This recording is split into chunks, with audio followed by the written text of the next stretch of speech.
Hi guys! Hello everyone! So, ang tagal ko nang hindi nakapag-upload ng long form videos guys, kaya abangan nyo uli ang aking mga long form videos, mga ganap sa buhay. So, ayun, wag nyo kalimutan mag-subscribe at i-like ang aking mga videos at babalikan ko rin kayo. Ayun, thank you so much guys! Mag-intro muna tayo!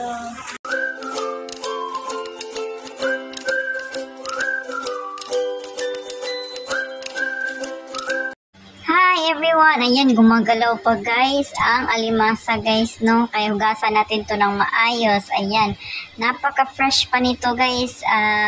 Dinaanan kasi ako ng suki, kaya nakabili ako ng fresh na fresh. Kailangan talaga natin hugasan ito. Binabad ko muna yan siya sa tubig before ko hinugasan para lumabas yung mga dumi-dumi niya. So ayan, tatakas pa yung isa. So, simpleng luto lang ito guys. Parang steam lang siya ba. So, yung mga sahog natin ay ito lang yung ginger, sibuyas dahon at red onion lang guys. Tapos, ilagay na natin sa kaldero at ilagay natin ang lahat ng sahog. At pagkatapos ay lagyan lang natin ng tubig.